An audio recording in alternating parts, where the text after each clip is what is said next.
are going to be recording this, and we will be sending out next week both recordings from part 1 and part 2 of the assessment data. And that will hopefully give us a record here, and we can go back and reference it. There's a lot of information today, and so hopefully we'll be able to get through it all. Can you advance the next slide for me?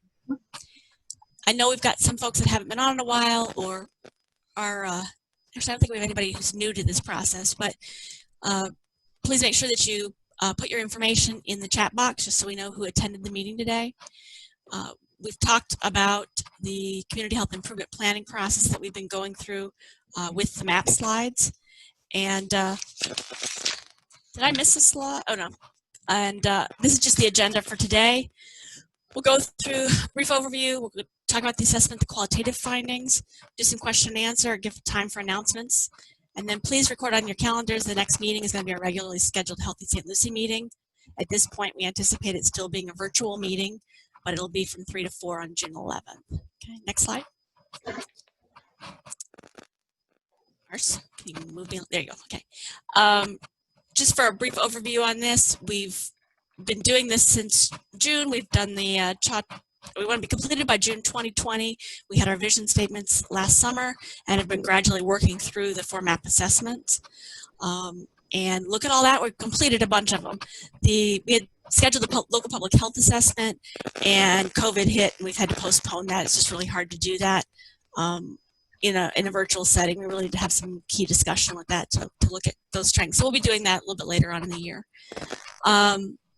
This map is very simple. It talks about the process that we've been going through, and what happens at the end is that we will look at what are our priorities and strategies that we want to look at moving forward for the next 3 to 5 years, and we'll utilize that information to put together a community health improvement plan which will guide us for that next 3 to 5 years. So part of what you're going to get today is you'll get some emerging themes that have come out from all the assessments that have been done, and we'll need to start then looking at where do we want to focus our energies. Not only are we looking at what best practices are out there that can help make a difference and help us create change, but do we have the resources available? Are we at a point in the community where we're ready to tackle some of these issues?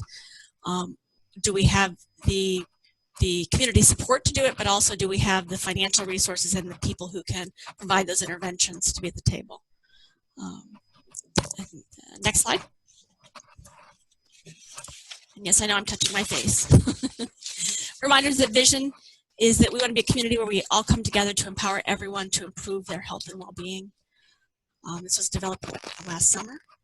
And the next slide should be coming up. And this is, I just want to introduce briefly, you guys have seen some of the faces. It looks like Julie took herself off there. But this is the Ronick Radlauer group that's been working to streamline our assessment process and been working their fingers to the bone trying to get all this data compiled, and you'll see how complex it is as she starts to go through this. There's some more drill down that we want to do. And we will have a huge document that covers all of this data that will be included and posted on the website eventually. But this is a brief overview. And so Marcy, I'm going to hand it over to you. Great. Thank you. Nice to see everybody this morning. My camera is not working for some reason, so that's why you're just seeing a still picture of me. I don't know how many people were on the session last time, 2 weeks ago. If you were, welcome back. If you weren't, welcome today. We're glad to have you here.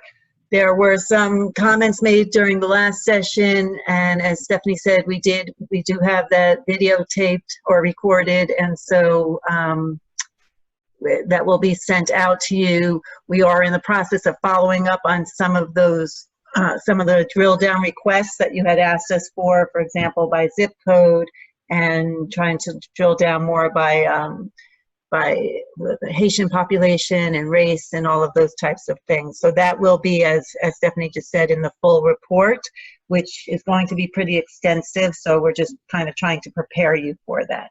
So the last meeting, we talked about the quantitative data, and we gave you an overview of all of that quantitative data. And today, what we want to give you the findings of the qualitative data.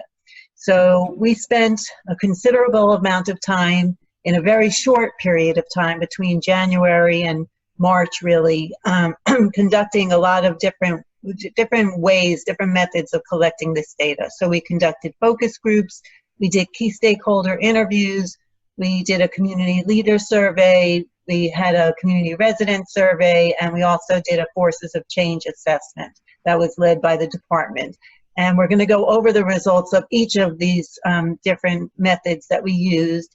And Stephanie's monitoring the chat box. I can't see the chat box because I have the full screen in front of me. And I haven't mastered the dual monitor thing yet either. So if there's something that comes up, Steph, you can just jump in and let me know. Yes? You're probably muted. Okay. So we're going to jump in, and some of you might have participated. We're hoping you participated in at least one of these methods that we use. So we're going to start with the focus groups, and we conducted nine different focus groups. We had a total of 98 participants. We had youth. We also had parents who were in the process of getting their children back who had been taken from them. We had two groups of older adults. We had the Older Adult Collaborative, we had community representatives, and we had community leadership. So we really did have a big spectrum, a large spectrum across the county, north, in Fort Pierce and also in St. Lucie, to represent the whole county.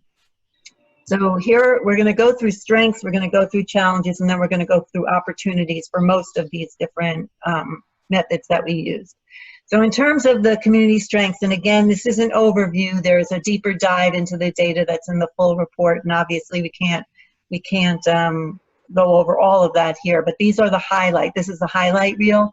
And so the community strengths that were identified through the focus groups, and it was pretty much, across the strengths came from across the focus groups, but there's collaboration between systems and organizations, which is a very positive thing because Julie and I work with a lot of different systems and counties and other structures, and we like to see when there's collaboration, and we can definitely see that there is collaboration in this county. Sorry, these things are popping up.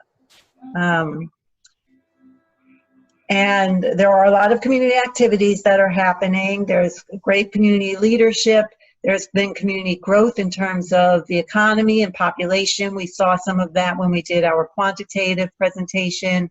There are nice beaches and outdoor spaces. We're focusing on prevention and early intervention in terms of vaccines and immunizations, mammograms, screenings.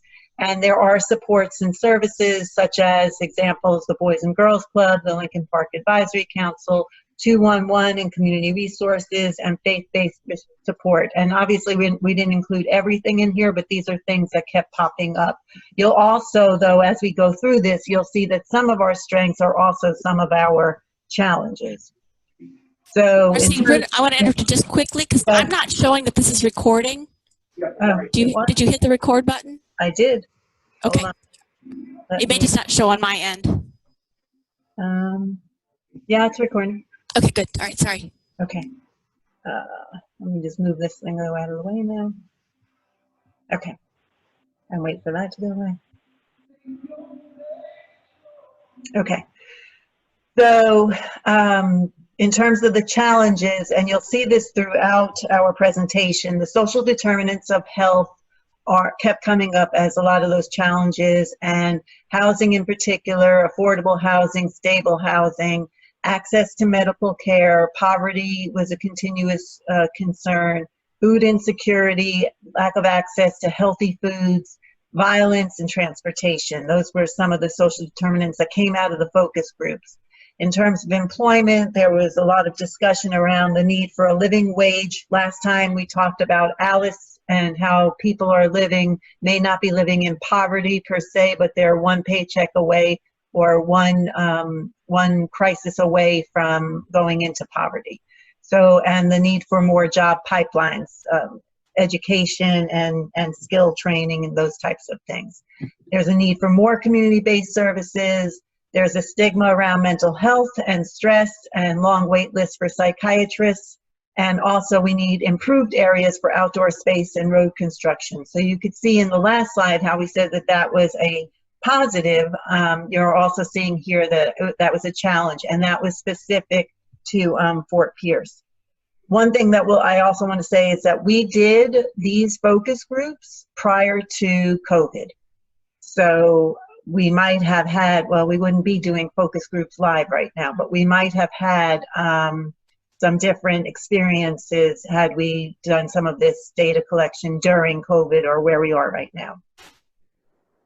Okay, so in terms of some of the solutions that folks came up with was in terms of mental health, they'd like to see free treatment for mental health, more case management and navigation services so people know where to go. For the youth, they'd like to see more fun activities and services provided in schools and also mentoring opportunities. For older adults, a common theme throughout that you'll see is more services for older adults to age in place and not to have to leave where they are. And also to provide social support. Again, you'll see some people talking about social isolation as a concern for the older adult population. And if you remember from the last time, for those of you who were here, we have an increasing older adult population in St. Lucie County. In terms of being Fort Pierce specific, the access to healthy foods was a recurring theme. And again, as you saw in the challenges, the repairing of roads and outdoor lighting, there was a lot of conversations about safe spaces that don't have adequate lighting, so there are places for crime to occur in dark spaces. And then to increase countywide those faith-based support. So even though that's a strength that we have faith-based, we'd like to increase that. The volunteerism, transportation, and prevention, increase more prevention services and translation services. So before I go on to solutions, Steph, do you want to add anything to any of those? Transportation, not translation. Well, both transportation and translation. Translation, okay. Oh, I'm sorry, I just didn't see it. Okay. Yeah. No, we've got no comments at this point. Okay, and you're good with everything? Yep, I am. Okay. So then we conducted stakeholder interviews. There were 10 community members who had been identified by the department. Julie and I conducted those interviews one-on-one, and here are their results. So the strengths that they identified was, again, there's community collaboration, specifically, again, through the Lincoln Park Advisory Council. They also identified the St. Lucie Roundtable, the Children's Services Council, and that there is DOH involvement in the community. Again, another positive thing that we don't often always see, that people are willing to help each other. It's a community that comes together. There is a current focus on access to mental health services and trauma-focused care. There is available workforce training, and you saw before, though, that there's a need for more job pipeline training, that the faith-based community is an asset, and that the community is forward-thinking. And this assessment, we have to say, is actually one of those examples about how the community, and not just this assessment, but the community as a whole, the county, we've read other assessments, is forward-thinking, is proactive, and the process that you all have used to conduct this assessment is also very collaborative and engaging. The challenges that came up during the stakeholder interviews, again, mental health was another theme, that we need respite services for family members who have, other family members who have mental health challenges, so respite services for them. There's a shortage of therapists and psychiatrists, which we talked about during the quantitative assessment. There's a waiting list for psychiatric services. This is not unlike any other county in the state. Last time we said that, the state of Florida is 49th in funding for mental health services, so we're aware of that. We need provider training in evidence-based practices, again, stigma, and again, trauma, and then an increase in suicide. Sorry if I moved this. Again, with the social determinants, that transportation comes up again, crime with violence and gangs, poverty, the food insecurity, affordable housing, lack of insurance or underinsurance, and then in terms of the youth, some of the challenges, teen pregnancy, school dropout rates, and foster care due to substance use. So again, you're looking at some of the recurring themes that were coming up. One of the things that's interesting, I don't know if you want us to interrupt with questions or not. We've seen in the last few years a decrease in teen pregnancy, Our school graduation rates are significantly higher. I think we're at 91% now. And you know, it's interesting to see that these are still things that people are seeing as challenges. So even though we've seen improvement, there's definitely opportunities there, I think, to do more. Yes, and some of this can also be perception that people just are not aware of the data. You know, so people may not be aware of the data, but it's their perception. And again, perception is everything because it's what people see within their own sphere of where they're living, working, and playing.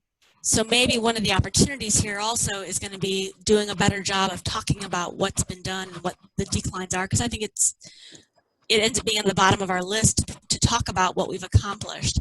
And we may be doing ourselves a disservice if people aren't even aware of the resources, but then they're also not aware of the progress that we've made. So.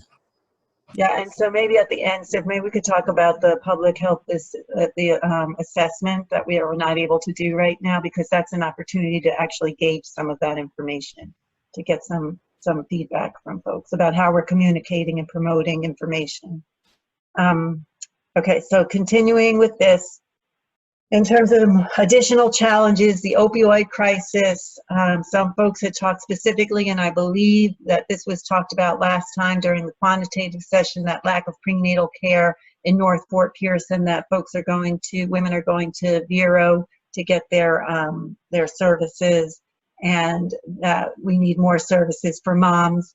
In terms of physical health, the lack of medical specialists, again, this kind of dovetails with what we were talking about with the quantitative assessment, and some people did talk about COVID-19, so you can see some of our interviews were right at the end, right at the beginning, I should say, of what was happening with COVID. And then reimbursement rates for healthcare providers, and Julie, you might want to jump in if I'm missing something. I forgot to ask if I'm missing anything. We talked a little bit about older adults and that social isolation.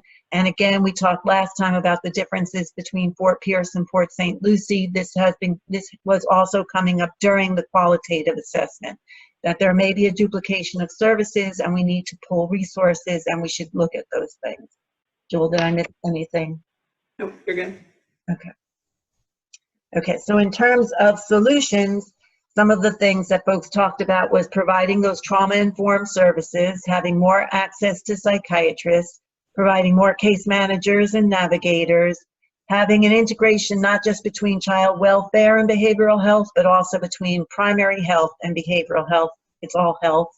The faith-based community talking more about mental health to reduce that stigma, educating communities door to door about what mental health is, and then again, you see that respite for families. For physical health, it was having more medical professionals, and in particular those specialists, providing universal health care, and you'll see this when we talk about insurance a little bit, having health fairs in the community, providing more telehealth, which is kind of interesting that we did this before COVID, and now telehealth has just taken the world by storm. You know, everybody's doing Zoom meetings, but everybody's also doing Zoom telehealth or other platforms. Having more employee wellness programs to educate people, and having, there should be another bullet there, but prevention services and respite for families. Community engagement, listening to the resident voice, which this is an example, this assessment is an example of how the resident voice was listened to. These are the solutions. Having more system collaboration, educating the community about 211. A lot of folks were not familiar with what 211 was and how what they could access, what kind of community resources they could learn from them, and a focus on racial equity, that we should be looking at disparity rates and differences. In terms of the social determinants of health, having more job preparation, teaching folks about financial literacy, not just about what we learn in school, but also about financial literacy, having more access to affordable, safe, and stable housing, access to healthy foods. For the older adults, again, having funding to help seniors stay at home, providing transportation maps for seniors specifically to help them navigate, and for families, focusing on changing generational cycles of poverty and other challenges that they may be coming up against, having more family support and preservation, and conducting more family planning. Okay, before I move on to the community leader survey, anything else you want to add? Or anything coming up? Steph, Jewel? Good. Good stuff? I'm assuming she's on mute. Okay. Okay. Yes, I'm sorry. I'm trying to keep myself from interacting with you. Yeah, no comments at this point. So. Okay. All right. Good. Okay. Then we also conducted a community leader survey where we received 21 surveys, and they represented the following groups. So we had surveys received from social service organizations. One was from a private physical health care provider. There were some from nonprofit physical health care providers, some from private behavioral health care providers and nonprofit behavioral health care providers, from law enforcement, and also from an unspecified nonprofit provider. And so here in this community survey, we asked for people to identify what their priorities were, and then we had them drill down. So in terms of their health priorities, these were the top 3 priorities that came out. And again, here you're seeing another, the emerging themes that keep on popping up, and whether it's in the quantitative data, the qualitative data, these are the themes that keep on coming. So you'll see it again here. So mental health, they identified mental health as a priority. Suicide and depression, that was the first priority. And some of those contributing factors were that there are a lack of options, that there's a lack of resources, a lack of funding for services, which we talked about, the lack of insurance or also underinsurance, and also stigma. The second priority was physical health, which included obesity, the lack of physical activity, nutrition. These are all things that contribute to physical health, and the food insecurity. And some of those contributing factors were that there's too much focus on fast food and not enough focus on healthy preparation of foods, that there's a lack of healthy food options, and that there's a lack of exercise. And then the third one was substance use, which included prescription drug use and also illegal drug use. And some of those contributing factors were the access to drugs, that it's easy to access drugs, and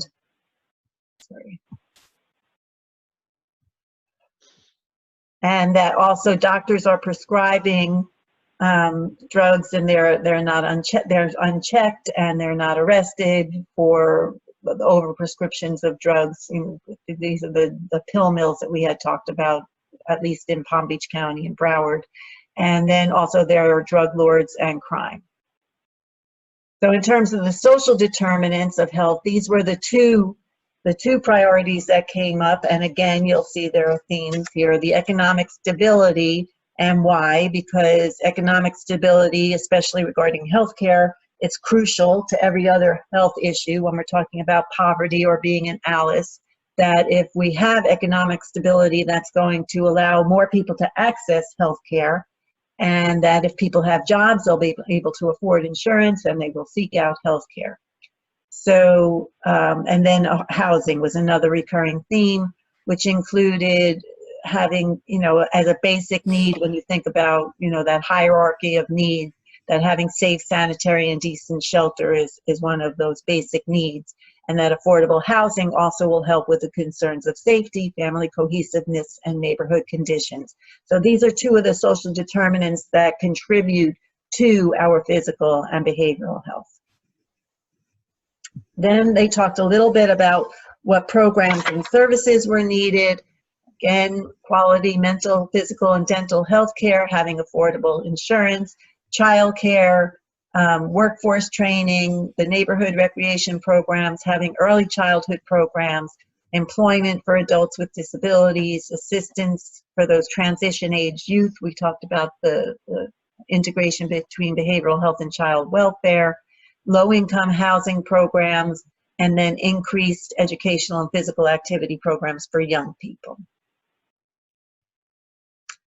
And this was a little surprising to us, but it was, how would you rate the existing services, outreach, and promotion related to health and well-being in St. Lucie County? You can see that the majority of at least the people that responded to this survey rated that as fair or poor, whereas nobody rated it as excellent and only 12.5% rated it as good.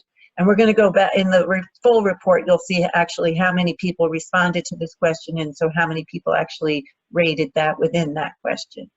So then thoughts about how we should promote health and wellness by doing more outreach in the community through the churches, which again, we've talked about engaging the faith-based community and providing workplace education, and then also doing prevention activities, which includes in-home visits for moms and babies, and then also classroom education.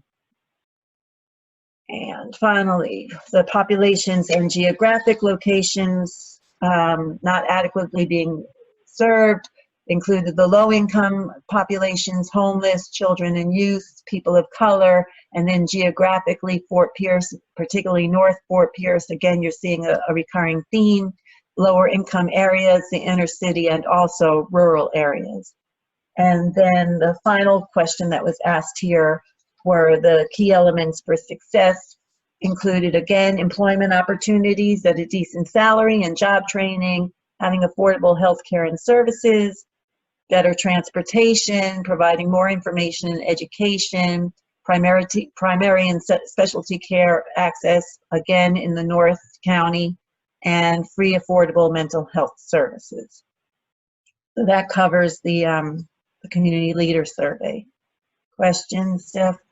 Additions, Jewel? Nope, there's no questions in the chat at this point, and certainly people are able to unmute themselves if they have things they want to Okay. inquire about.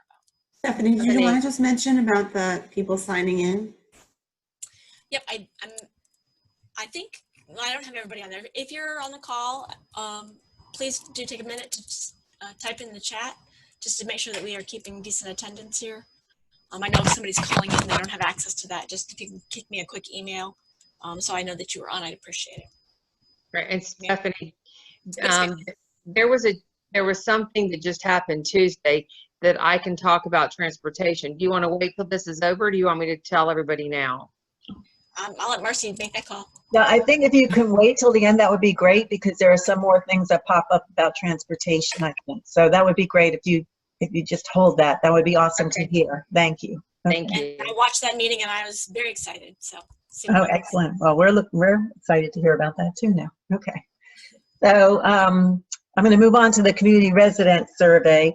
And so we did, you know, when we started this out, the expectation was we aimed high. We thought we would get, we said 1,000 surveys, and we actually received over 1,000 surveys, which was great. And you'll see the demographics of who made up the response to the survey was that 76% identified as white or Caucasian, 75% were female. 89% did not identify as Hispanic or Latino, Latina, which means that 11% did. Over 70% were over 45 years of age. Over 70%, oh, it says that twice.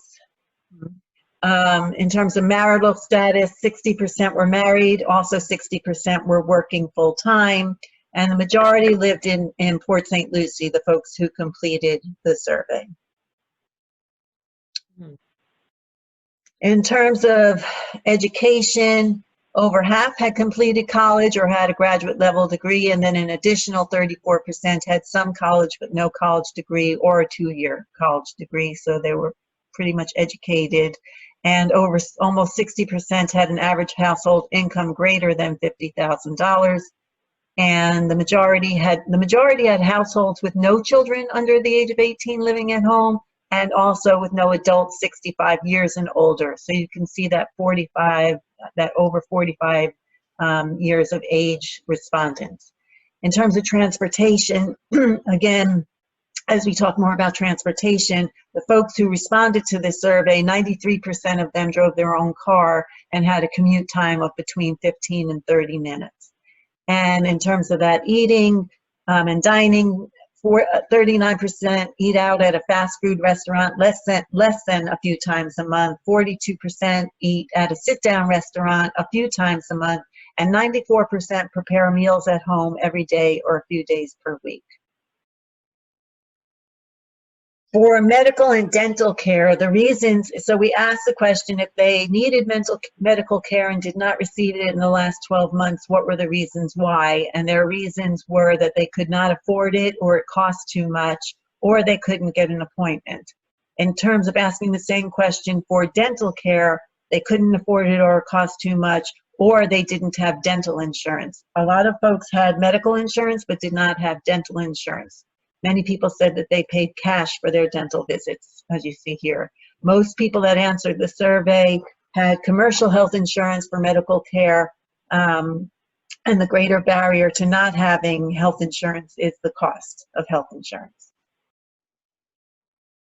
For their finances, more than a quarter of the respondents were worried about not being able to pay their rent, mortgage, or other housing costs. More than a quarter were also worried about not being able to make the minimum payments on their credit cards. And almost a fifth, or 20% of respondents, also worried that their food would run out before they got money, or that they would eat less because there was not enough money for food. So again, we're talking about that ALICE population, people that are going paycheck to paycheck, or they're one crisis away. For their social and emotional health, most people said that they met socially with their friends, family, or work colleagues, that they said their religious or spiritual beliefs influenced the way they live. They had a positive view of the future, felt that they could share their problems with somebody, and said that it doesn't take them a long time to get back to normal when things go wrong. However, people are tired. Over 80% of people said that they feel tired or had little energy, at least sometimes, to often, frequently, or every day, and that they're also feeling stressed. So while they have those social supports, those natural supports, they also are people are feeling tired and stressed. And again, we did this before COVID, and we know that stress has been increasing ever since this started. In terms of the community health, the majority of the respondents, they said, in comparison to what the community leaders survey said, most of them rated their community as healthy or somewhat healthy. And they said the beaches and the lakes and rivers are clean, there are good sidewalks for walking safely, and that the quality of health care in their neighborhood is good. However, 77% said that drug abuse was a problem, and they were also concerned about the lack of affordable housing, about air pollution, about crime, the lack of jobs, and public transportation. Again, we're looking forward to hearing about that transportation. Another interesting statistic that kind of stood out to us was that while 83% of people agreed that they have a responsibility to improve the health of their community, 38% said they never or almost never get involved in work for voluntary or charitable organizations. So again, that opportunity that we had talked about earlier regarding volunteerism, one of those first slides that we showed, this would be one of those kinds of opportunities. The things that they felt most defined the quality of life in the community were low crime, clean environments, the jobs, again, the healthy economy, healthcare, schools, a good place to raise children. This is our utopia here: affordable housing, health insurance, and healthy behaviors and lifestyles. So that if we had a perfect, St. Lucie County where everything was going great, these are some of those things that would define how we would know we were healthy. In terms of what are some of those things that we need to address in order to get there, we need to address the illegal drug use, the poor eating habits, again, these recurring themes, the mental health issues, the lack of exercise, alcohol abuse, tobacco use, prescription drug use, crime, gun violence, and domestic violence. And then we asked a little bit about some other quality of life factors. So we asked if you filled out the survey, you would recognize these questions, but we asked if they saw, how often they saw advertisements for sugary drinks, or they saw sugary drinks at or near the checkout counter, and most of them did say they saw that, and very few, I would venture to say almost none, said that they saw fresh fruits or vegetables at or near the checkout counter.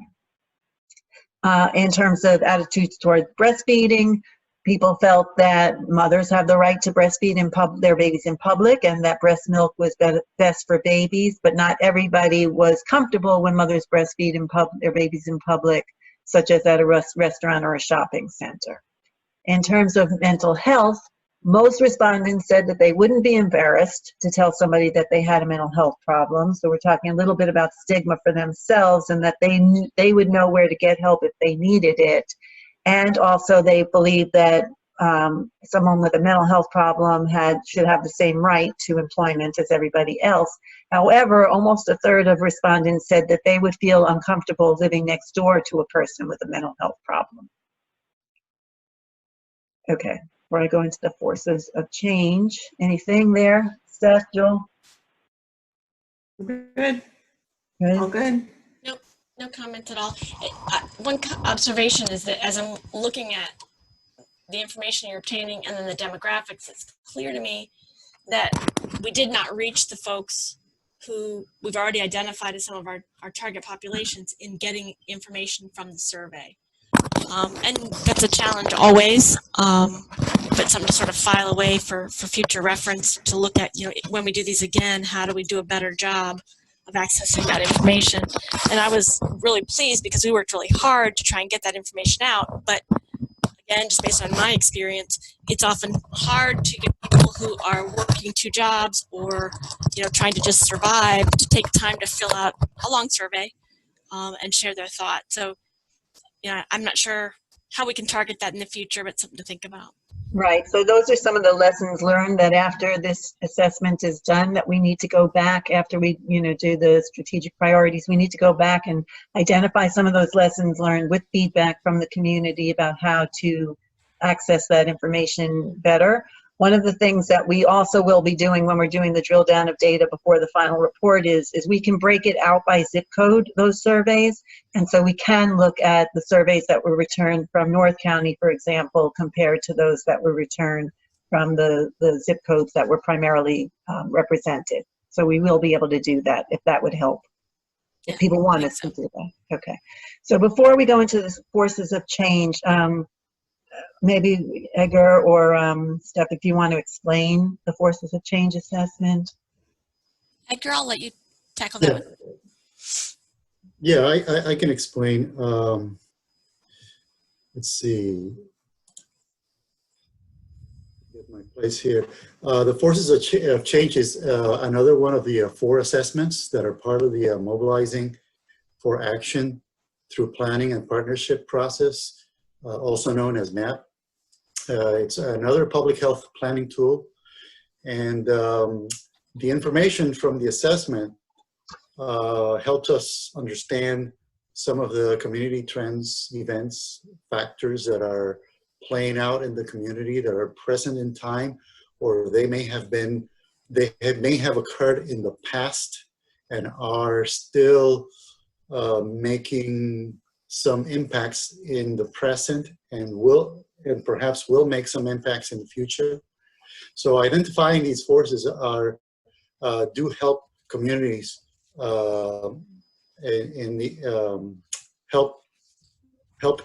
it does help communities in the community health improvement planning process in looking at what changes may have occurred in the past, what changes are occurring in the present, and what changes are looming in the horizon. So that's basically what the assessment is all about.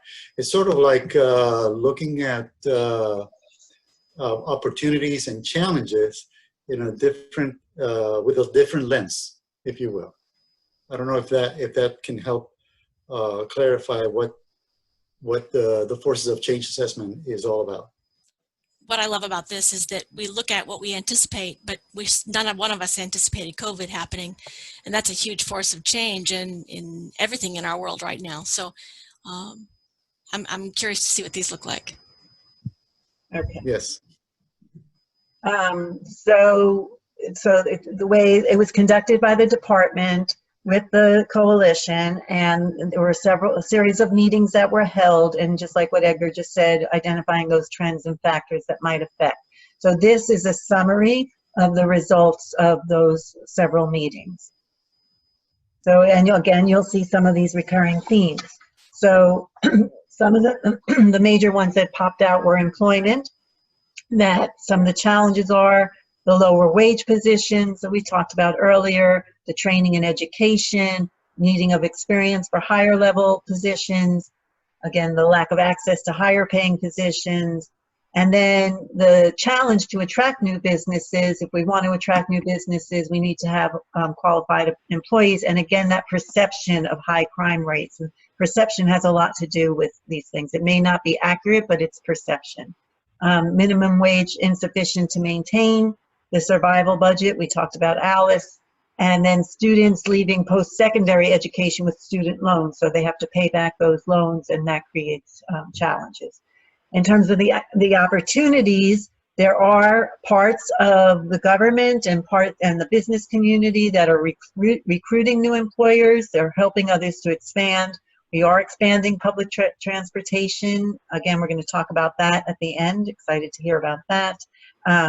The colleges and high schools and workforce development are working with employers to look at that career exploration, apprenticeships, internships, technical training, partnering with those large companies that might offer, now it's kind of, you know, again, this was done prior to COVID, but that remote job work arrangements, which many of us are working remotely, and that crime is decreasing and tax incentives are available. So as you can see, one of the challenges is the perception of crime, however, crime is decreasing.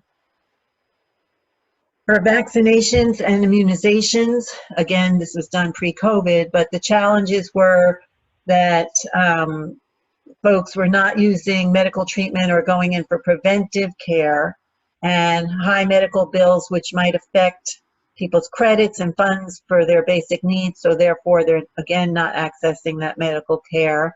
The types of insurance that providers accept, or they won't accept patients without prepayment, the limit of specialists. This title should actually not just be vaccinations and immunizations, should actually be healthcare in total. But the limited specialists available locally, the limited transportation, and then the need to work during normal office hours, which precludes people from accessing care, and we hear that a lot. So the opportunities are to increase the awareness of available resources, use those existing sliding fee scales so that people are able to pay for services, increasing the regulation of medical costs, which is an institutional or policy decision, lobbying for programs that can offset those medical costs, recruiting specialty care services, again, another theme that you see throughout the specialty care services, expanding the specialty care with the acquisition of hospitals, and then extending the clinic hours for those who work. So those are possible opportunities or solutions to some of those challenges. Oh, you know what, Steph? I think these were backwards. So we will have to change those. So that was physical health care. See? Yep, okay. Yeah, okay. That was, so we'll change that. I was saying to myself, I know that there's, okay. All right, so this is vaccinations and immunizations. So in terms of the challenges for vaccinations and immunizations, the parents and guardians questioning the potential harm or lack of benefit of immunizations. And again, this is going to be another thing that pops up because of COVID and if there's a vaccination that's available. Vaccinating adults and the elderly for hepatitis A. This came out of the Forces of Change assessment. And there's an opportunity to educate about the value of vaccines and the ramifications of reduction in their use through the hospitals, medical offices, and schools, and also doing community education to correct that misinformation, as well as using social media. Okay. Then in terms of behavioral health care, so there are several challenges that were associated with behavioral health care, including the loss of funding for mental health services, the reduced affordability, the increased delay, which has to do with access to services because there's not enough people to provide those services, that there are some people that would be described as bad actors, unethical treatment providers, That's led to reduced funding and abuse of those seeking services. There's been an increase in opioid addiction and deaths due to overdose. There's stigma associated with seeking treatment. Again, another one of those recurring themes. There's been an increase in suicide rates. The mental health patients that are overly represented in the jail population. We always say that the jails are the highest, the largest provider of mental health services, no matter where you go. There's misinformation on the dangers of vaping between peers and social media. There's limited data to show the negative impacts of vaping, and the industry of vaping is unregulated and driven by those who are seeking high profits. So here are some of the opportunities. We could increase the use of peer counseling and support. We could increase awareness of the resources that are out there in the community. We could support task force efforts to educate about those, including providing Narcan to the general public and continued access to Narcan or naloxone for emergency medical services and law enforcement to reduce the loss of life. Community education to decrease that perceived stigma, and then also promoting trauma-informed care and supports for children who have gone through trauma in their lives. And again, with COVID and children having to stay home and parents having to homeschool their kids, again, this is another area that's going to be popping up that we're going to have to be prepared for. In terms of vaping, using the recent fatalities and lung damage cases to increase awareness and to provide facts about vaping, changing policies about vaping to limit the use, empowering youth to be a force, so that's also that peer support, and then increasing awareness and use of programs to reduce use or encourage quitting. Housing, another one of those recurring themes, that there's a lack of affordable housing, that housing costs are increasing, the cost of living is increasing, the wages are either staying stable or decreasing, or folks have been losing their jobs. Residents living in substandard housing, that can also lead to health issues like mold and pests. Also high crime areas, the neighborhood deprivation rates, the benefit or loss of benefits when people increase their income incrementally, folks that have been receiving benefits that now no longer meet that criteria, so they're losing those benefits.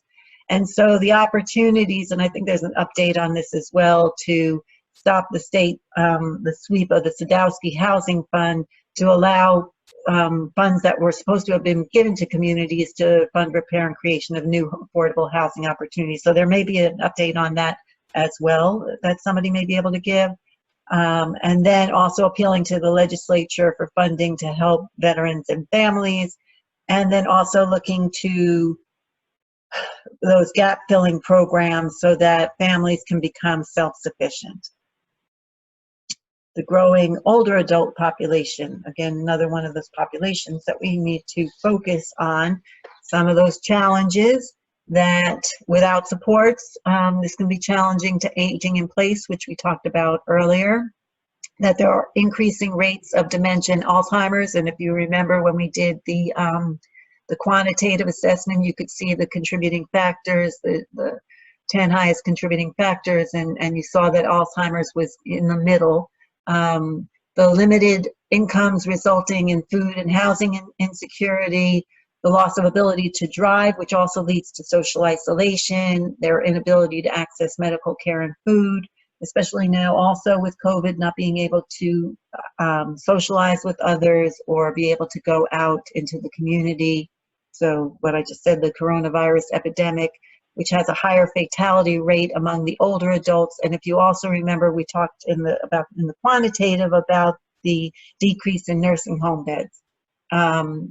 Assistive medical devices are not often covered under insurance, for example, hearing aids and dentures and other assistive devices.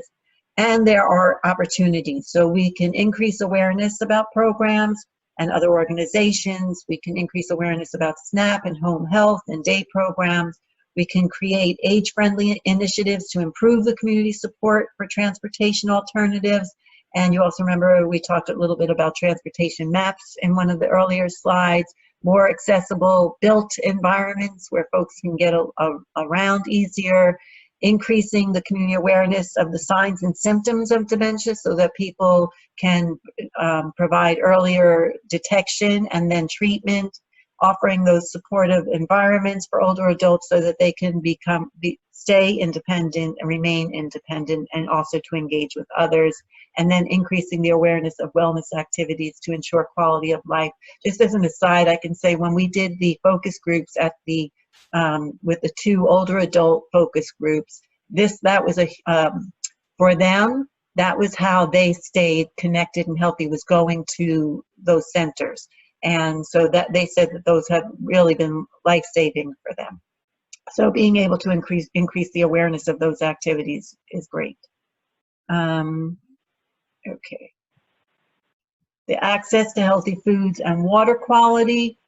Some of the challenges were that there are no access to healthy foods, and no is a pretty definitive word, so we need to define where are the food deserts within the community and why are folks not able to access healthy foods. Is it just that they're not available, or is that they can't pay for it, or they are living in a place where they have to take transportation to access those foods?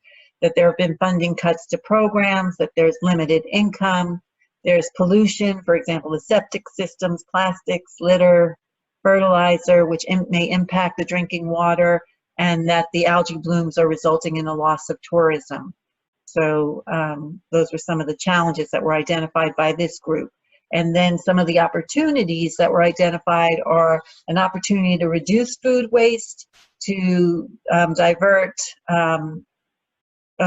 I'm not sure exactly what that meant, but the diversion of usable foods from restaurants, so I guess those that were not used that could be used, to divert them into the community.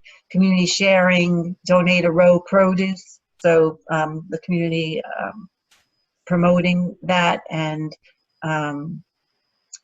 being able to access that. The construction of community gardens, the education on alternatives such as urban gardening, which would include also community gardens, increasing access to local produce, giving education regarding nutrition and meal preparation. And again, if you go back to the beginning when we talked about folks eating out at fast foods or not preparing healthy meals at home, and how to educate people about how to prepare healthy foods. And then this has to do with the water quality, identifying funding to convert those septic systems, the causes and preventive measures for reducing pollution, and then also funding to change the reservoir releases to preserve access to quality water. Then some of the other forces that were identified that were not included in here are the natural disasters, for example, hurricanes that happen, that happen. Well, I hate to say that we're not even really in that season, but already we've had 2 storms. So other forces that may impact us, including that, as well as immigration, as well as human trafficking.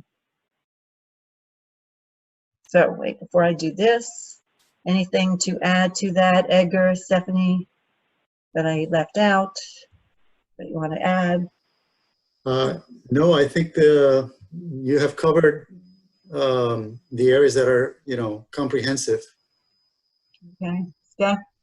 Thank you. If you guys can imagine, we've gone through probably 50 some odd slides, a lot of information here, and it's going to be getting into the nitty gritty and really drilling down into this that I think is going to help us identify what our priorities are going to be for the next community health improvement plan. And we've got some work ahead of us to get this narrowed down, and I know that there are pieces out there that we probably have missed. So we'll just have to keep, it's a dynamic process. As we identify new things, then we'll keep adding to it. So great job and great summary. Thank you. And so the full report will have everything, all the results of all of the different things that we talked about in detail, either in appendices or throughout the report. So when you read the full report, you'll see the overview and you'll understand where this all came from. So what we did was we compiled all of this, and then we put it into emerging themes, the things that we've been talking about that we saw recurring throughout this whole process with the qualitative data as well as the quantitative data. and then the priority populations and the geographic areas that were identified during this process that should be looked at strategically. So the emerging themes, and they shouldn't come as a surprise to anybody, and so that's why I said to leave that transportation to the end, because I knew it came up here.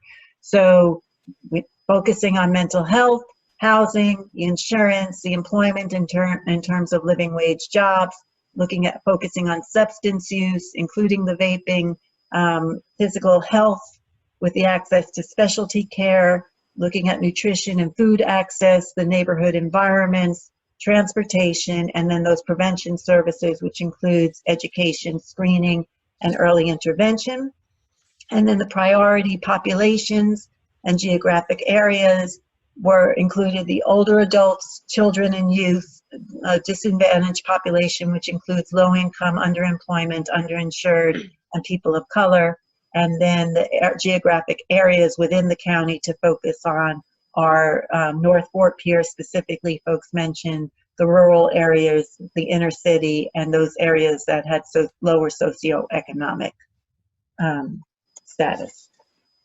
So that is the full presentation of all of the results of everything that we identified, or that the community identified. And so we're going to open it up now. It's the time to talk about that those transportation, what happened, and as well as if there are other questions. So thank you. I'm impressed. I was expecting that to take a lot longer than an hour. You talk fast and no dry mouth. I'm impressed. No, that's not true. I'm actually taking a sip right now. Kathy, you want to talk about transportation? Okay. Yeah, all right. So I'm going to talk about a couple of things. First of all, that is a lot of information, but there's good news. A lot of this is going to be corrected, I think, because of a decision that we just did. The MV Transportation was just awarded the bid for the county, and what that's going to do is it's an international bus company, and we're going to finally have a transit company here in St. Lucie County. Their focus is going to be getting people to where they need to go. Community Transit has said that they are going to remain here and they're going to continue to run services here, and I would think that their focus will be on what they were designed to do in the beginning, which is Council of Aging. So where there was a shortfall where a lot of those people that needed to get to medical appointments that use the Council of Aging services, those needs weren't being met totally either because those services had grown.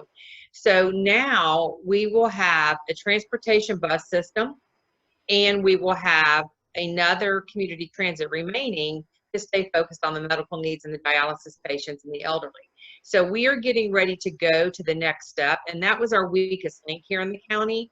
And I took this project on 2 years ago. I actually rode the bus and I identified things. And the biggest thing for me that I saw was, we talk about cost of living and the higher paying jobs. We have the St. Lucie Boulevard corridor, and there's Pursuit, Maverick, and A1 Trust that employ a lot of the gentlemen down in the Lincoln Park area, and they couldn't get there. They couldn't get to work. And so it's taken me a year to get to a point of trying to show and identify that the need is there. They have the help. We've identified it with the EDC, and MV will be implementing the bus stop to those 3 businesses effectively within the next couple of weeks. So that is going to be a huge game changer for the sustainability of those 3 businesses alone with the manufacturing industry, because they have been not able to get out the demand because they've not been able to have employees.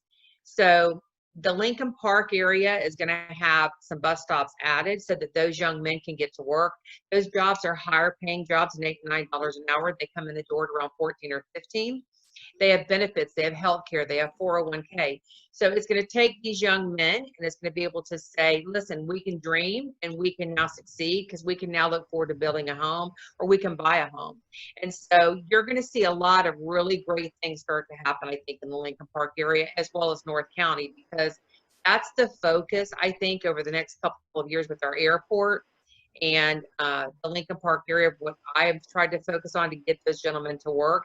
And implementing this bus is going to help. I've also tried to get it out at Orange Avenue at the Rock Road. A lot of those men and women coming from jail when they're discharged from jail, they walk. And then they have to cross a busy highway of Kings Highway and walk up a couple of blocks to get to a bus. And, you know, unfortunately, there has been people injured and death even. So there's going to be a bus stop implemented there. And those men and women will know that when they get out, they're going to have a ride. So there's going to be some focus now, I think, with an exit strategy at the jail, so that hopefully I'm working on something like a transitional living out there with Sheriff Mascara and Major Sissio and them, that those men and women, when they come out, will hopefully have a job and have a place to go and kind of know where they're going to go. They're going to have a ride to get to a stop instead of just walking and being wandering out there as to where I'm going to go, what am I going to do. We're going to try to make them successful upon their discharge. The food things that we've talked about, again, with us having more transportation available and more bus routes available, there is a food desert, mainly in the North County and in the Lincoln Park area. And so the bus and transit being implemented and all those routes being added, those residents are going to be able to get on a bus and go to a Publix or a Winn-Dixie or a Walmart, get their needs and be able to come back home. So even though there's not a lot of grocery stores in that area, the services are going to be available for them to be able to get on the bus and go get what they need and come back. So transportation, I'm excited about where we're going. I think everybody is going to see a major increase and a positive over the next year as we transition into this. Not to say that the first month or two there won't be some hiccups, because anytime you transition, but this is a large company that does this. They're in, I think, 17 counties in Florida. They're throughout the whole entire United States. And it's going to take care of a lot of the issues that we've had here in the county. And I'm excited to where it's going to take us. It was interesting to me, though, to hear that the majority of the people that filled this questionnaire out was from Port St. Lucie, and that they sat and ate out and dining more than takeout, because North County is different. So I would say that if it was a North County residents that filled out that survey, it would have been total opposite. They cannot afford to go to a restaurant and sit down and have a dinner. They're lucky, and it's a treat to go to the McDonald's, and they have to get the 99-cent menu. So it was interesting to see the demographics of what came back in this. It was really, that was interesting. Another thing that I think is important that you talked about was the Sandowski Trust. It's my understanding as of last week that it has been refunded and that the funds will be available. And so that's not going to affect anything. And another positive note is you talked about homeless veterans. The county's working on opening up a homeless shelter for veterans to start off with. And you all know that our Veterans Nursing Home is soon to be open, hopefully by the end of this year. So that's good news for a lot of our homeless veterans. And then from that, you know, we have Kathy Mooring out of Graceway Village and stuff. And I'm continuing to work with them as well as with some other people to open up a homeless shelter here in St. Lucie County. That's one of my goals actually for 2020, is to be able to start with the homeless shelter. And I want it to not compete with Kathy. Kathy is families. And then we're working on the veterans part of one. And so the shelter I want to be, it's going to be for anybody that doesn't fit the need of where Kathy's can take them as a family, or whether if you're not a veteran. So it's an issue that we need to address. And I think when the hotel goes in downtown Fort Pierce, when the Audubon gets done down there with the old King Power Plant, that's going to take care of a lot of stuff downtown and create more jobs. And it's going to be a whole game changer, I think, in the downtown city of Fort Pierce. Port St. Lucie's already doing amazing things. They're grounded, they're growing. And I think within the next 3 to 4 years, all of us are going to see such amazing things here in our community. And a lot of these things that all of you have continued to work on, and you've been on multiple boards and nonprofits, you're going to see a lot of these people, I think, finally, for the first time in their lives, be able to come off a lot of these services because of the things that are going to be put into place with programs and transportation to make them successful. I have a couple of questions that you triggered for me.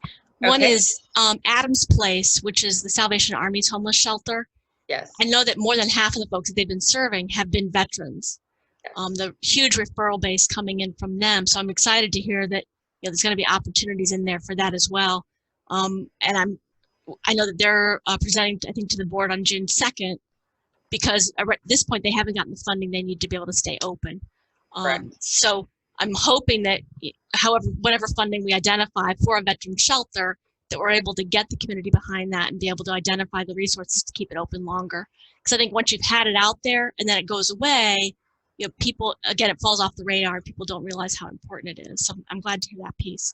The other pieces that popped up as I was thinking about transportation are, I know that the bus has been fare free for a couple of years now, but that was time limited funding. Do you know if that's going to be able to be continued? So it's interesting you asked that question, because I have to say that there is grants being looked at to continue that.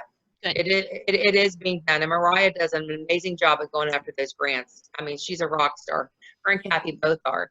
Yeah, I hired her. I'm thrilled to hear that all the stuff that she's accomplishing. So Yeah, when I was at the county, she's she amazing. just really is amazing, and I think with the new vision of our transit, you're going to see even greater things coming out of that young lady. She's amazing. She's going after the grants. But I have to say, for me personally, what I feel is I think it's great that it's free, and I think that it's helped a lot of people. But for me, I think if you don't have something invested and something skin in the game, you really don't see value and merit to it. So I'm not opposed to going back to charging the $1.50 bus fee, because to me, if you're going to have a job at $15 an hour, you don't have a car, you don't have insurance, you still have to learn the responsibility. And if you know you have to budget $3 a day to get back and forth to work, it's a teaching tool for you to teach you to continue to be successful, right?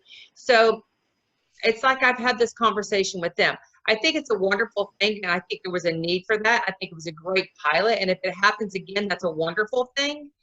But I'm really not going to be overly upset if it doesn't, because to me, I think $3 a day to go back and forth to work. Where can you own a car or insurance or something like that to get around on $3 a day, right? And I think that, if you work five days a week, that's a very small thing to pay. Now, even if we do go to that, I think it's important to know that there will still be programs for people that can't afford that, because there will be those people that don't work or on disability, on fixed incomes of Social Security. There will still be programs available to give waivers for people that truly cannot. But for the average person is going to catch the bus and go to work, and they're going to make $500 a week. Even though it's difficult to live on $500 a week, a single person, a family, for you to pay $20, $21 a week to go to work, you pay more than that in a tank of gas a week to get back and forth. So I think it's important for them to have something invested in their future to make them stronger. But again, Stephanie, I'm kind of like on the fence with that. I think it's important. I think it's a good thing to do, but I'm not going to be overly upset if it doesn't happen again, because I think $1.50 a bus ride is reasonable. Well, and one of the things I'd love to be able to do is there's actually a benefit that employers can do where they can actually take pre-tax dollars to be able to get people to get bus passes that'll make it easier for them to get to and from. The other issue is that even with the free fares, if somebody was trying to go from Fort Pierce to Port St. Lucie or reverse, it still took like 3 hours with bus transfers. So I know that the new Route 8 is going to make a huge difference. It is. In being able to people to access that. And I think for those folks that are going to be able to be at the higher wages, it makes perfect sense for them to have some investment in what's going on. And it's going to be just getting everybody to that point where they have that living wage and they can afford to do those pieces. So. Well, and I can also say that I think if the grants don't come through for us to have the free bus rides again, we would do a bus pass, so that, like, if you're local here, you would be given a discounted rate. I've also had conversations with some of the larger manufacturers, and they have even said that because it's amazing to me when I've talked to them, their HR departments have identified all their employees, where they come from, where they live, their lifestyle, their children. It's amazing what they know about their employees personally. Yeah. And they have all agreed and said, you know what? I'm not going to let $21 a week stop me from having a great employee. I'll buy their bus passes. So this conversation I've already started to say, listen, if this doesn't happen, and you have a valuable employee that you've talked about and identified, and let's just say that you get a bus pass because you're a local resident of St. Lucie County, and it would be $10 a week. But we would gladly pay that for them. So that can be a perk the business is going to offer to somebody, to great employees. So that's why I'm really okay and comfortable with if we go that route, because I know that there will be employers out there seeing the value in a good employee that they'll pick that up for them. Great. Love to see it. Good stuff. Also, real quick, I just want to say, I know that the Narcan came up. But, you know, that is on all of our trucks. All of our EMTs carry it, and it is something that will continue. We are very aware of opioid issues here in St. Lucie County, and even some of the sheriff's department cars carry it on their cars as well, so that if they get to something and they're there before the fire department can come, or the EMTs, there are some of the deputies that actually carry it as well. So we have that, and it is still available, and it's not going to go away, unfortunately. We actually, I've seen it even when we were doing hepatitis A vaccinations. They have at like the methadone clinic, they actually are handing that out to the people, the patients that are coming in, because they're going to be around people potentially that are going through that. So even general public has access to that to be able to make a difference. You know, there's just ongoing education that has to happen with that. But I know New Horizons has been pivotal in trying to get that word out. Deb Dreher's been great with it. And then the last thing I just want to say is the community garden is catching on. I think that when Wynn tried it out at Creature Safe Space, she offered a space out there for free, 10 by 10 plots. It didn't catch on. I think she was ahead of her time. And you're going to see more and more of this coming back. I think one of the things I'm going to propose is our Teserta, our Sunshine Kitchen area out off Kings Highway. When we get back to what the new norm is going to be, one of the things I was going to talk about was we have all that land out there, and all that's paid for with grants and tax dollars. It's centrally located, is to do a community gardening out there, so that if you want to come out there and you want to garden, but you can't do it at home, you'll be able to have a plot out there and to be able to do your gardening, because it's finally catching on and people are seeing the fun in it, the value in it. And so I think you're going to see more of a community gardening areas opening up. Love it. Yeah, so good things are really going to start happening here.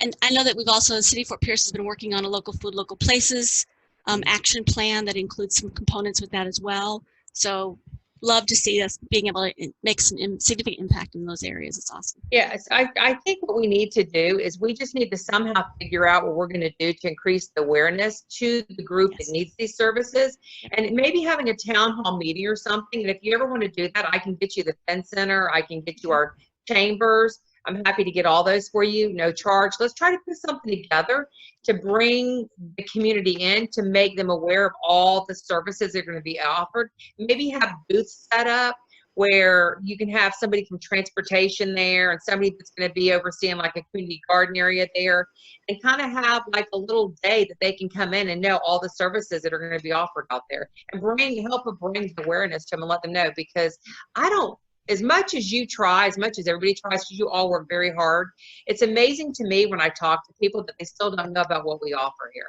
Because we really offer a lot, and you all work hard to make those services available, and you all did such a great job that I sometimes I shake my head and say, what can you possibly do to make it known? Because it's everywhere. But I think it's basically bringing them to it and putting it in their hand and saying, look, this is it. You have to find a way to get them there to be able to put the people in the room, because the services are out there.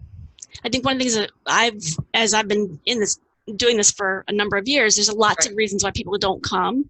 One is transportation. It sounds like we're trying to hit some of those pieces. Another typically will be childcare, or people are working during the day and no paid leave, so they can't get to those events. So looking at how do we do those in the evening and still arrange transportation. The other thing I think is we're not getting the word out in an avenue that people are actually accessing. Certainly people don't read the newspaper as much as they used to. I still am one of those people that gets the paper. But, you know, is social media the way to do it? There are lots of people out there that aren't on social media, especially some of our older adults that just don't have access to that information. So how do we get to those folks? Right. And then utilizing those resources. And still part of, I think, for me, is assessing what are those folks using to get their information and then tapping into that.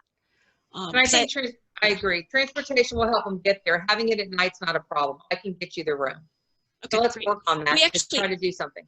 We actually have an event that we do through the Council of Social Agencies every September Showcase, which is that concept. They opened it up to the public last year and had a great turnout, but we need to continue to push that out a little bit more. It's usually the third Wednesday of the month, so I'll let you know about that as we get closer to it. That may be something we can really promote a lot more this year and be able to get some of that information out. So. Okay. Well, let me know how I can help you. Okay. Thanks. Are there Anybody else? Yeah. Well, I just wanted to comment. What Kathy is saying is is really, really a very important information that she's sharing. But I would like to add that we need to find a way to communicate all of these findings with the community at large, because you know, it's great to have done all of these assessments, but it is until we involve the community in the decision making, that's when we are going to be able to hear all of their anecdotes and all of the information that they have to say about what is a priority in our community. What are some of the ailments that they're hearing, and and you know, it's an opportunity again to communicate with them what are the services that are being offered in the community. So it's important that from now on we start thinking about how we are going to communicate the findings of our assessments and engage the community at large to hear their voices a little more. I know that there are many listening posts out there, so we probably need to gather around all of those listening posts and gather all that information so that we can listen to the community. What do you mean listening posts, Edgar? I'm sorry. You know, I know that we have lots of listening posts in terms of surveys, in terms of kiosks, where we're gathering information from the community, in terms of surveys,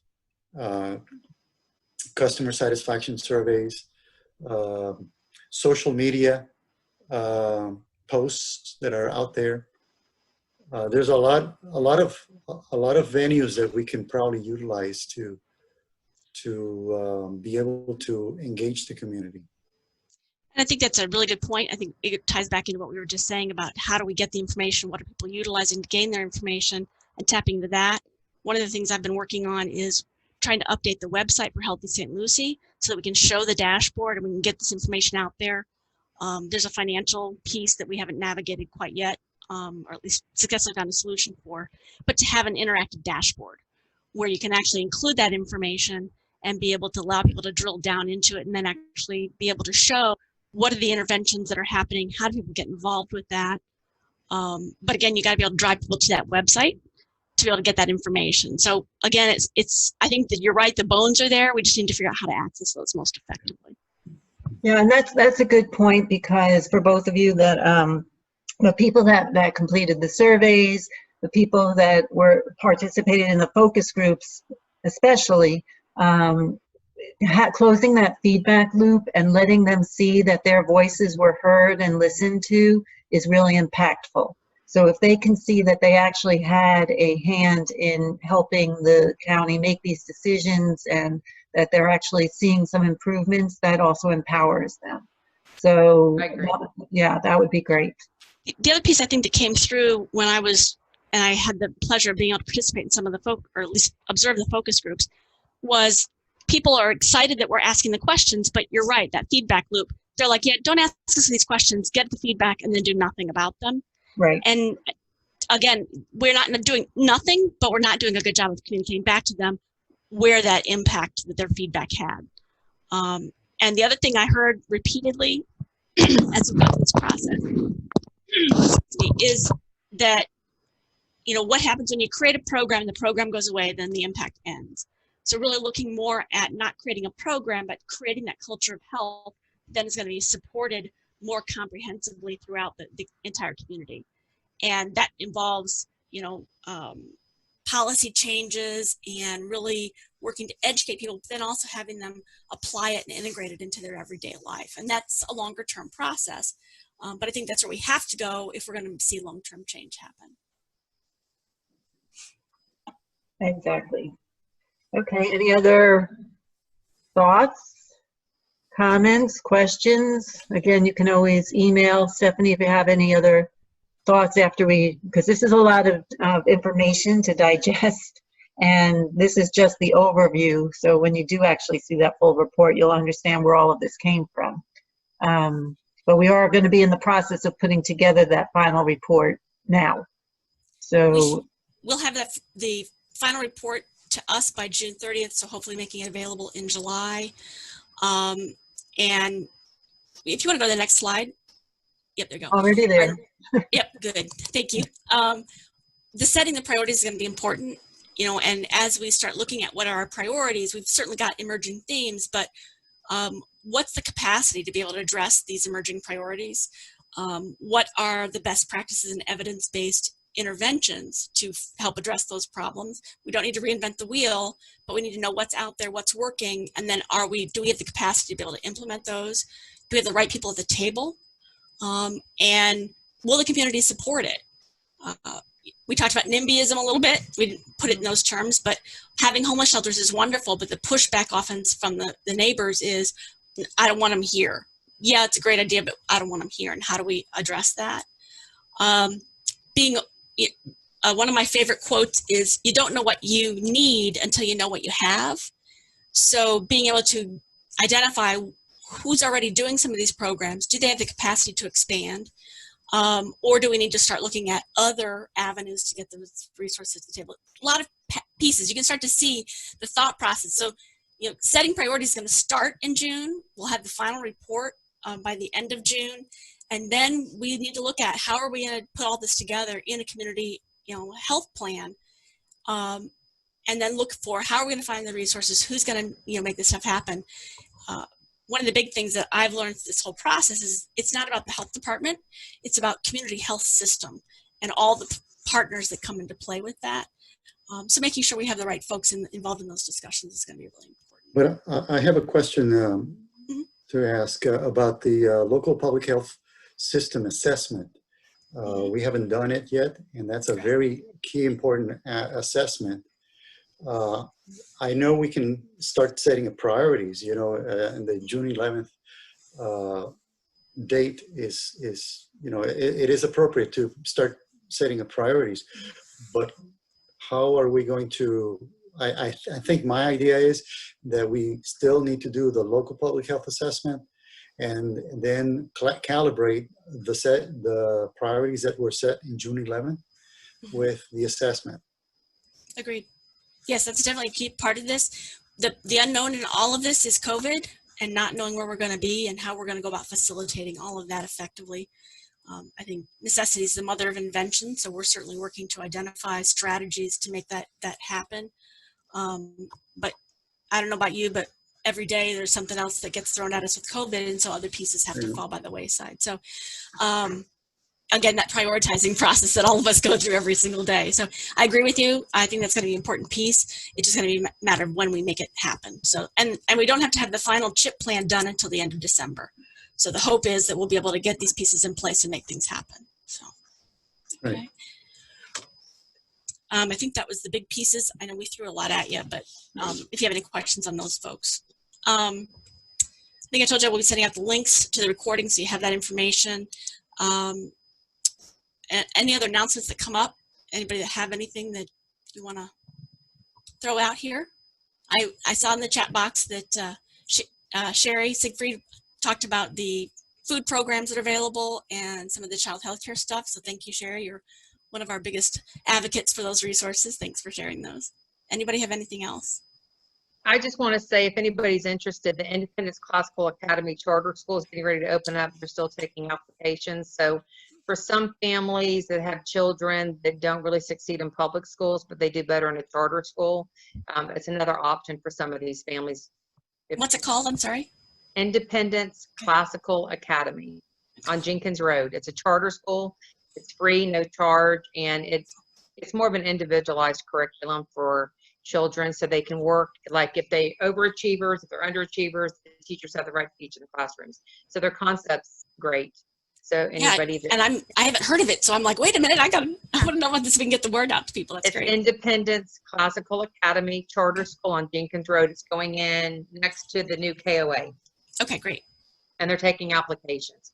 They have they can go on Facebook if they want and look it up, and they can fill out the application there if they want to have their child a seat. I will find that and try and do my best to share it out. That's great. Thanks. Any other announcements? Carly, you want to talk about testing and what's happening there? You're muted. You guys are still doing testing? We are still doing testing. We're still a little bit limited in, we can get the Quest test kits, but we're still following CDC guidelines as far as them being symptomatic or in direct contact with or with indirect contact with a known positive or laboratory confirmed positive. But we are doing testing. We're also offering the antibody serology testing. So I saw a post on Facebook, I think last night, where there was a ton of people in Fort Pierce Connection or something like that, and they were talking about, or it was a meme or something about if you were sick sometime in January, February, you probably had COVID, and there was a ton of people commenting on it. So there is an antibody serology test available that is relatively accurate, and we're actually doing a rapid along with a laboratory confirmed backup test. We found them to be pretty consistent, the results coming back. So if, for those people who are curious and think that they've been exposed or want to kind of confirm that they have some immunity, we do have that testing available as well. Do they need to call you to set up an appointment? Do they need to? Yeah, they probably should. It would probably be best for them to call to set up the appointment just to kind of find out what they're wanting. Because if they're wanting an active test and they don't meet the criteria, then we don't want them to waste their time or, coming all the way up to the office and being upset with that. So they're still, we've got our call center screening on the phone to make sure that they're an eligible candidate. But just to kind of piggyback off of what Kathy said, I agree. That was some really good information about the transportation and things. But a lot of these resources, particularly like with healthcare in the Lincoln Park neighborhood, we are within walking distance and we're able to offer those services. We offer evening appointments for those that I know they talked about the challenges of working 9 to 5 and not being able to get in. We're offering telehealth appointments on the weekends now for patients that are working. And we're accepting new patients, and we're doing radio advertising on the Flame and some other radio stations and social media ads and newspaper ads and magazine ads. And still, it's really, really difficult to reach that population. So it's definitely a twofold issue that we have. Some of which we actually don't have the resources within the community, but a lot of the resources are here, and the awareness of them. We did the COSA booth. There wasn't a huge attendance, and I know that was kind of the first year that they opened it up to the public. So understand, but how else can we tap into those communities and those populations where they'll understand that the resources are right there, ride your bike over, and we have transportation. We've got a van. We'll go pick them up and bring them to their appointment. We'll deliver their medications to them, and we'll take them to those specialty appointments that are even outside of our office, as long as it's a medical appointment. So awareness of our resources that we already have in place is definitely a big challenge. We need to talk about getting you on Larry Lee's The Family Hour on WFLM at maybe another avenue. Okay. Yeah. I mean, we're doing anything we can. I mean, we're on, 6 radio stations right now, and it's hard to get that neighborhood to know. It's hard to tap into it. But both cities too, Stephanie, are doing the testing. The county got 2,000 test kits. We gave 1,500 to the city of Port St. Lucie. They're going to do it at the Mets. Clover Park. The Clover Park. And 500 to the city of Fort Pierce. And so those kits are available, and the cities are doing the testing, and it's free. Do you know, are those the nasal swabs or those the antibody test? Do you know? I think it's the nasal swabs, but Yeah, it is. Yeah. Do they have to still meet those CDC guideline criteria of being symptomatic, or anybody? No, anybody can go and get it. So they did the one at Ellis Park a couple of weeks ago, and I think they did one at Dreamland.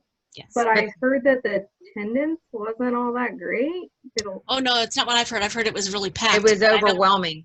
Yeah. And Carly, that was not our test kits. That was a private company that came in and did that.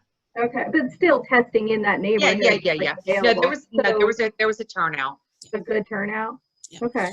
And they got rained out that following Friday, and I found out somebody I talked to last night, so they actually have an appointment on June 6th to go in and get the antibody test done with the city of Fort Pierce. So I haven't heard anything specific about that, but we'll try and find out, and I'll kick it out to the listserv. So